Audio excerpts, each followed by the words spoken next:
What makes people buy? And what puts people off buying things? I'm going to share with you just a few simple things that business owners do that they think are going to get great results, but actually have a negative impact on prospects buying from them. My name's James White. I'm a small business sales expert. And in the video, I'm going to talk about the psyche of human behavior and how we buy, and what are the things to do and not to do if you want people to buy from you. Let's have a look at the video. And by the way, if you love the video, please like it, subscribe to the channel, share it, and let's make sure we get more people getting great sales results.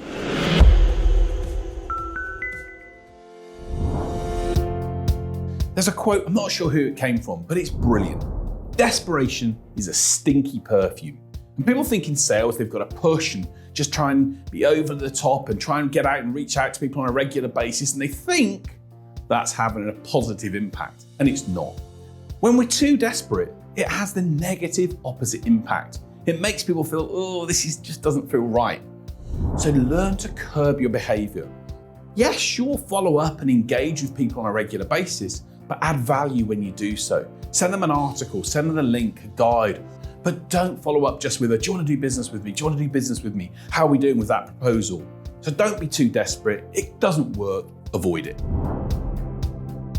There are a lot of business gurus that tell you that the most important thing you can do is to pitch and to talk about how great your solution is and how amazing you are. Now, sure, there comes a time when pitching is really important, but sales results are driven not by people pitching, but by people listening. Engage in a conversation to understand the other person, who they are, what's driving their situation right now, what are the problems and wants they're going through, what's the impact it's having on them. You can't solve a problem that you don't know exists. You can't solve a want that you don't know exists. So get to know people, focus less on pitching and more on listening and understanding, and it's going to help you win more business.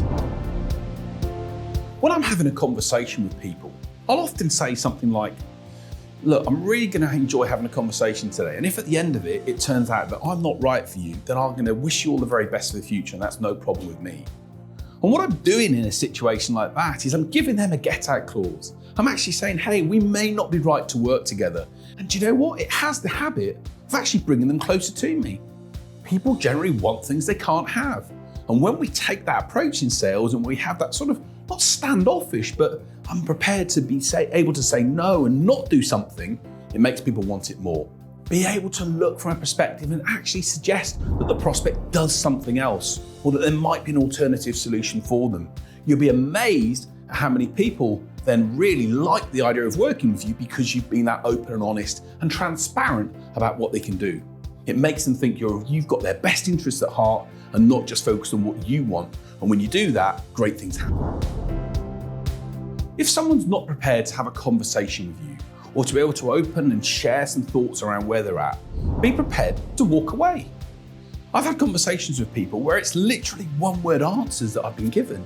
And I'm invariably at that stage have said, whatever reason, it sounds like there's a problem here that we're not able to resolve, and I don't think it's worth us carrying this conversation on. And sometimes people have said, yes, that's true, and I've basically learned early that it's not going to happen. But other times people have then said to me, okay, I'm really sorry, I've just been burnt before, I've had these bad experiences.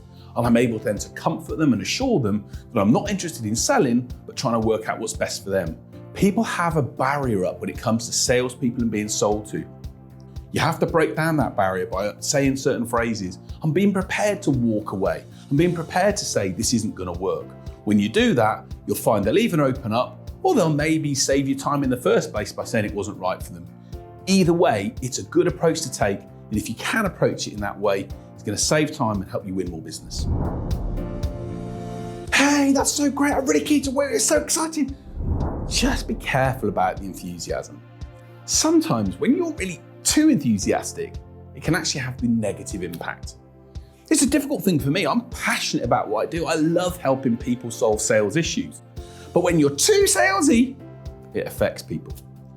Learn to be yourself. Learn to take control and just be rational and talk in a normal way. Have great conversations. Show empathy and show tone differences, but don't be OTT. When you're OTT, it puts up a warning signal to your buyer or to your prospect, something's not quite right. Be yourself, show your passion, but also curb it through the way you talk and how you do things. And the final point is this: sales isn't about you. It's about them. It's about what's right for them.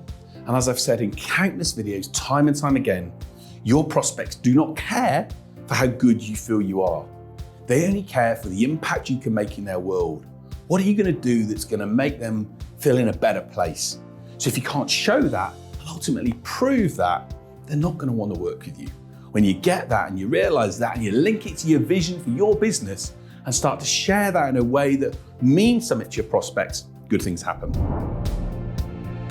I hope this video has given you some insights into what not to do and what to do in order to get better sales results. Take these elements on board, take the advice on board, try it in your sales conversations and the work you do, and you'll be amazed at the results you see. Let me know how you get on. Put it in the comment section below, and let's see what things you're using to get better sales results. My name is James White. I'm a small business sales expert and a sales mentor and trainer that loves supporting great businesses. If I can support you, reach out to me on social media. I'd love to help. Join my Facebook group, connect with me on social media. Let's make sure we get you the right support to get incredible business results. If you've loved watching the video, subscribe, like the channel, let's share it with others. Let's get more business owners getting better sales results on a consistent basis.